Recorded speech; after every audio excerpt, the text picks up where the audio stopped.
Baik, Assalamualaikum warahmatullahi wabarakatuh. Hal ini saya akan menjelaskan mengenai Autoregressive Distributed Lag Model atau biasa disebut dengan ARDL. Baik, pertama adalah pengertiannya. Apa sih ARDL itu? Jadi, ARDL adalah model regresi linear yang menggabungkan model AR atau regresif dan DL distributed lag. ARDL digunakan untuk menganalisis hubungan dinamis antara variabel terikat dan variabel penjelas. Model ini dapat memperhitungkan pengaruh waktu jangka panjang dan jangka pendek. Lalu selanjutnya, siapa sih yang biasanya memakai metode ini? Biasanya metode ini dipakai oleh peneliti atau akademisi di bidang ekonomi, keuangan, dan statistik. Lalu, kapan sih metode ini dipakai? Jadi, metode ini dipakai ketika ada data time series memiliki order integrasi I0 dan I1 dan ingin menguji hubungan jangka panjang. Lalu, di mana sih biasanya metode ini dipakai? Metode ini biasanya dipakai di analisis ekonomi makro, pasar keuangan, dan statistika. Mengapa sih metode ini biasa dipakai? Karena metode ini pertama bisa digunakan pada data dengan orde integrasi berbeda, yaitu I0 dan I1. Yang kedua, cocok untuk sampel kecil. Dan yang terakhir adalah estimasi jangka pendek dan panjang dalam satu model. Lalu selanjutnya, bagaimana sih metode ARDL itu dilakukan? Pertama, kita harus uji stasionaritas data. Pastikan data tidak memiliki unit root atau gunakan uji ADF atau PP. Yang kedua, menentukan lag optimal. Gunakan kriteria informasi seperti AIC, CIC, atau HiQ untuk memilih lag terbaik. Eh, Terus selanjutnya, estimasi model ARDL. Kita menggunakan teknik Ordinary Least Squares atau OLS. Selanjutnya, kita uji kointegrasi dengan bound test, yaitu menentukan apakah ada hubungan jangka panjang antar variabel. Lalu selanjutnya adalah estimasi model jangka pendek dan jangka panjang dengan cara menggunakan Error Correction Model atau ECM jika ada hubungan kointegrasi. Lalu yang terakhir adalah uji diagnostik atau memastikan model tidak mengalami masalah heteroskedastisitas, autokorelasi, atau spesifikasi salah. Baik, selanjutnya sekarang kita lanjut ke uji uji ARDL di Stata. Pertama, buka dulu data Stata kalian, aplikasi Stata kalian, lalu data editor, data editor edit.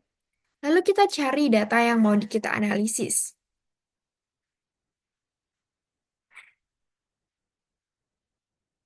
Di sini saya menggunakan data BI Rate, inflasi, dan IHK dari tahun 2010 bulan Januari hingga tahun 2019 bulan Desember. Baik, kita langsung copy aja.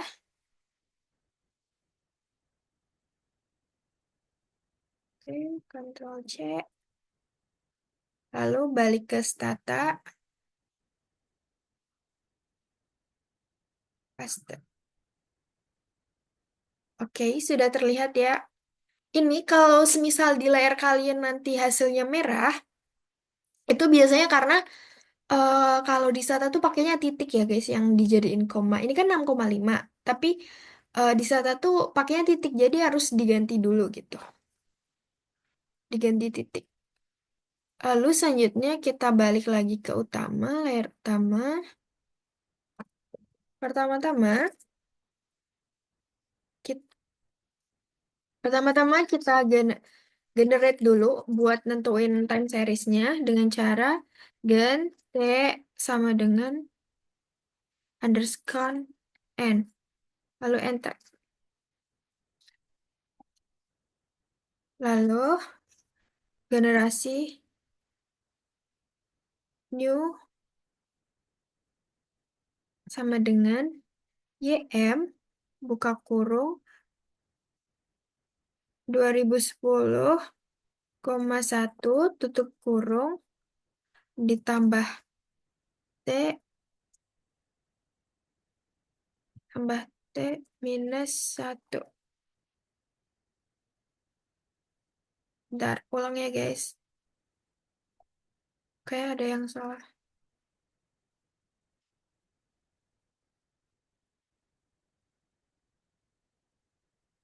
Hmm.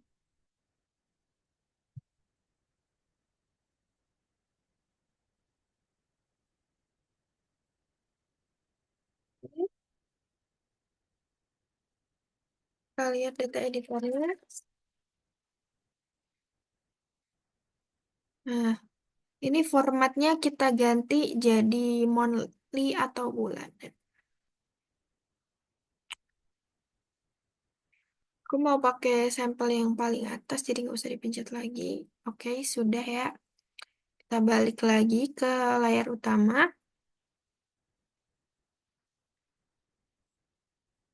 Lalu selanjutnya,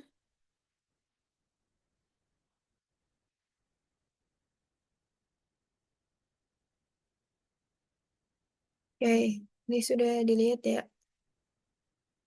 waktunya. Lalu langkah selanjutnya adalah kita uji stasionaritas menggunakan defaulter. Kita satu-satu ya tiap apa namanya? Tiap variabel. Pertama kita uji inflasi terlebih dahulu. Oke, ini bisa dilihat ya untuk p-value-nya sendiri sudah di bawah 0,05, jadi sudah stasioner. Lanjut, kita ke variabel IHK.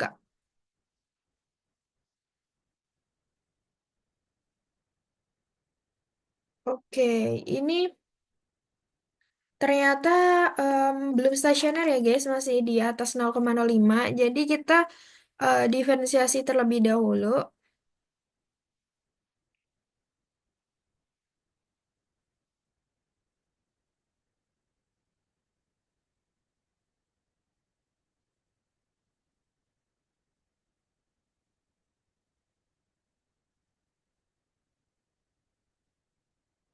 Oke, bentar, itu replace dulu.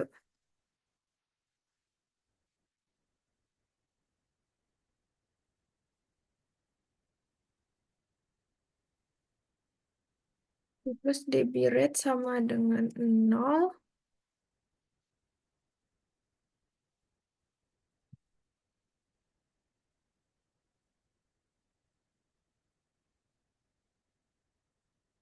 Oke, kita langsung cek sekarang. Defaulter, DB rate.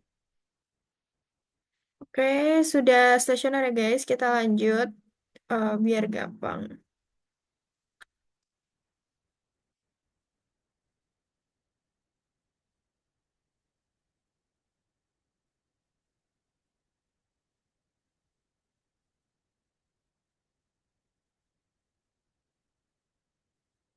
Maaf guys, lupa.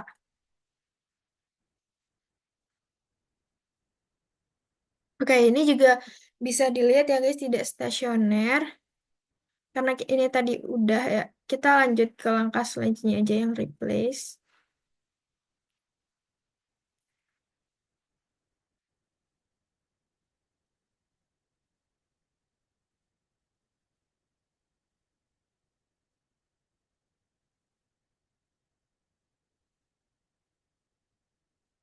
Lalu defaulter lagi.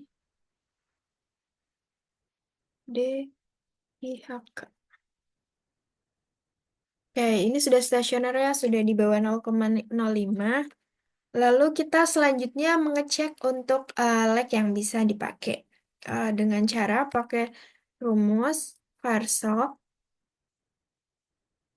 spasi inflasi terus DB rate karena tadi udah diturunin ya. Lalu DIHK.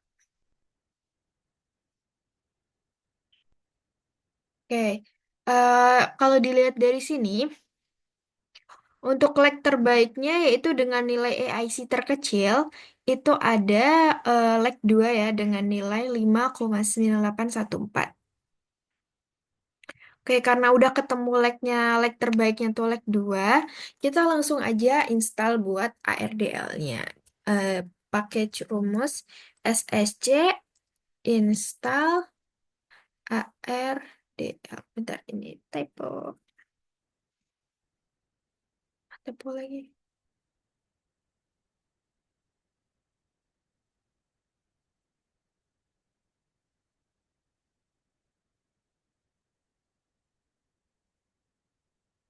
Oke, ini lagi menginstal.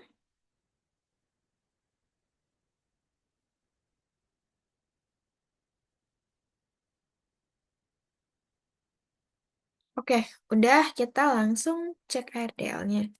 ARDL, koma, spasi, ARDL, spasi, inflasi, Debi rate, DIHK.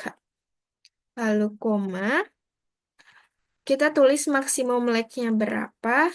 Tadi kan terbaik udah kelihatan ya, 2. Lalu AIC, karena tadi kita lihat. Oke, ini pertama-tama bisa dilihat dari R square-nya. Jadi R square-nya itu 0,3351. Jadi model ini tuh bisa menjelaskan variabel inflasi sebanyak 33,51%. Dan sisanya itu dijelaskan oleh variabel lain di luar model. Lalu ini juga bisa dilihat untuk leg pertama itu eh, inflasi berpengaruh positif apa dipengaruh positif dan leg kedua berpengaruh negatif. Lalu ini juga untuk BI rate sendiri itu pengaruhnya kecil, lalu untuk IHK pengaruhnya lebih besar.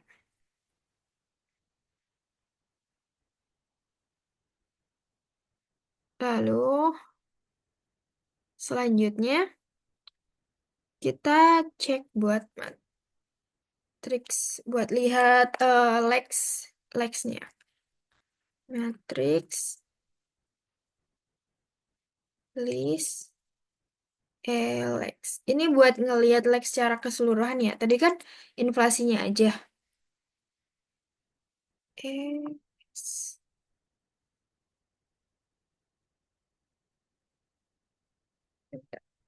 Oke, jadi like-nya 2,00. Kita lanjut lagi. Ini aku copy dari sini aja.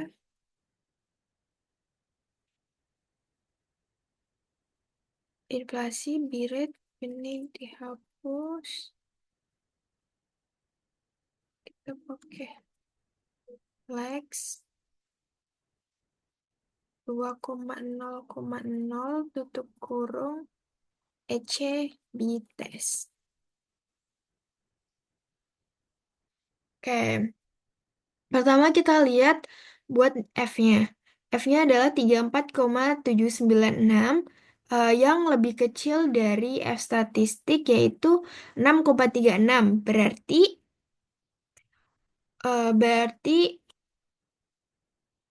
ada hubungan jangka panjang di antara variabel tersebut. Lalu selanjutnya kita lihat juga dari tes statistik. Tes statistik juga ini kan minus 10 T-nya. Terus tes statistik atau batas kritisnya minus 4,10. Berarti lebih kecil kan ya nilainya. Jadi ini juga kesimpulannya ada hubungan panjang antar variabel. Berarti eh, kedua variabel itu BI rate dan IHK itu berpengaruh dalam jangka panjang antar variabel. Lalu selanjutnya kita akan uji Darwin-Watson. Caranya adalah Estat de Watson. Oke, jadi buat uji Darwin-Watson yang bisa dikatakan valid itu apabila nilainya mendekati 2. Dan ini bisa dilihat ya di sini udah 2,156803. Berarti ini sudah mendekati 2 gitu. Jadi model ini bisa dibilang valid. Lalu kita cek korelasi antar residualnya menggunakan uji Bigot-Frey. Rumusnya adalah Estat Bigot Bigot-Frey Bigot-Frey, koma Lex 2. Kita enter. Oke, ini bisa dilihat ya, probabilitasnya lebih besar daripada nilai signifikan yaitu 0,05, berarti tidak ada korelasi di antara residunya. Lalu lanjut kita uji untuk heteroskedastisitasnya. Pakai uji White. Hmm. Karena di sini belum ada, jadi kita install dulu SSC, install White.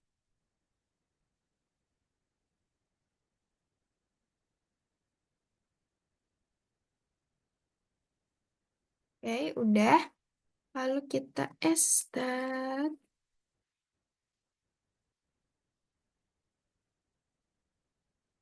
IM test, koma, White, enter. Nih, ini kita bisa lihat buat nilai probabilitasnya itu 0,0, yaitu di bawah 0,05 berarti ada heteroskedastisitas.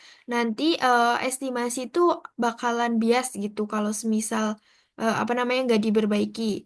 Jadi ini tuh harus diperbaiki dulu. Tapi kita lanjut aja, kita cek kusumnya dulu, install dulu fungsinya.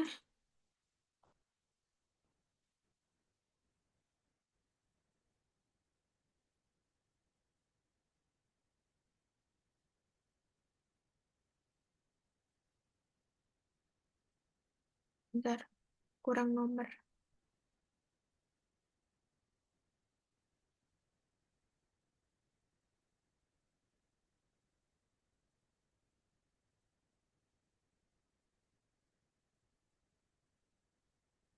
Oke. Hmm. Lanjut cek aja langsung.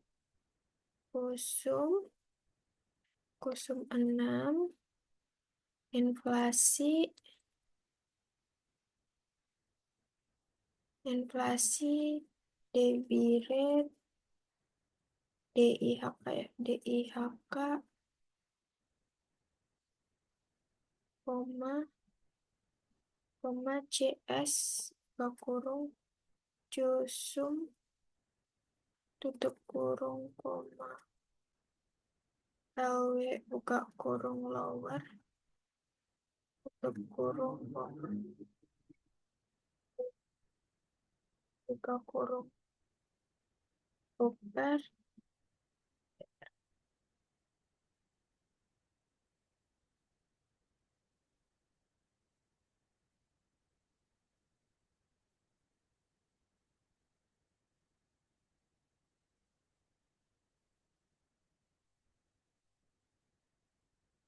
bentar.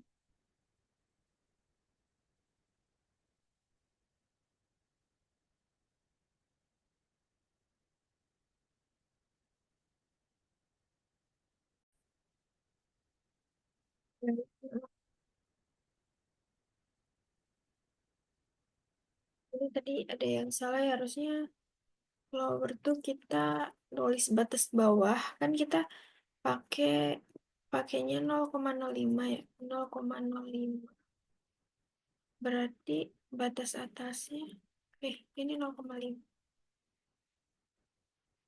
berarti batas atasnya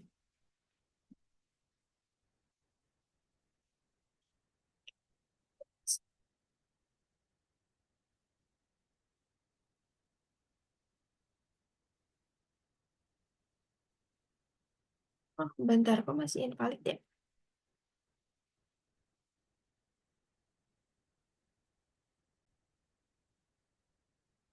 Bentar, ini ternyata kayak formatnya juga masih salah deh.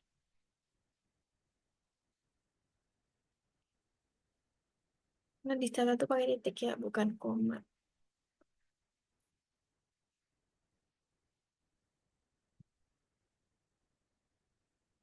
Bentar, apa ya, lower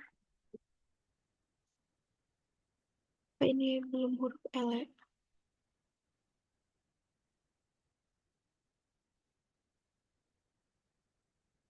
Kok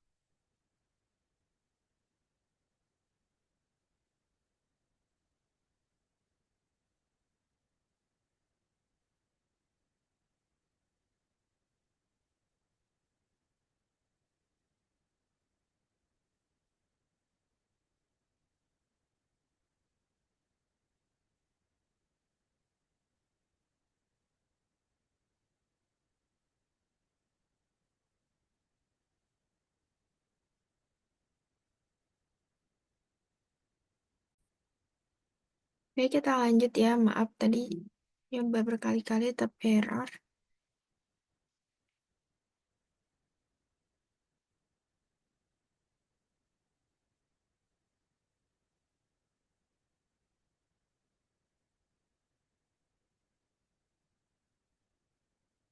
Perasaan barusan bisa fight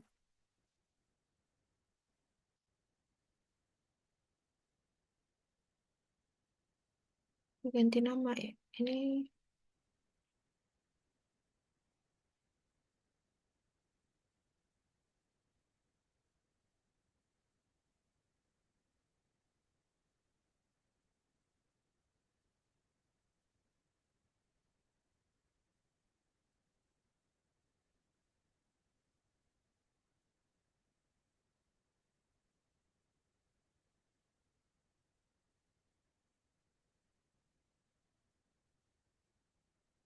nih, mungkin ini bakalan diganti.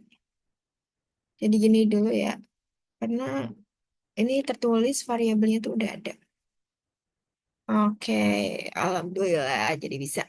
Kayak ini bisa dilihat ya buat kusum square-nya. Pertama kita lihat dulu nih. Buat titik-titik merah itu adalah data yang kita pakai. Itu terus yang batas hijau itu adalah batas atas dan batas bawahnya.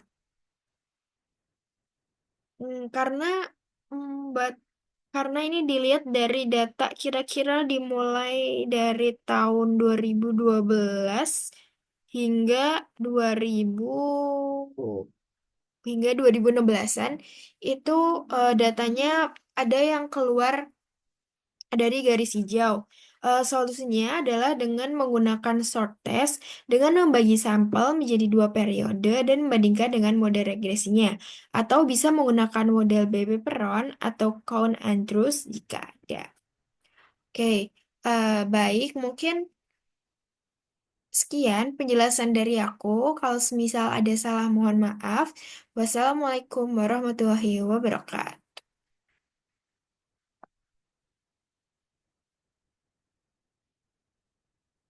Oke.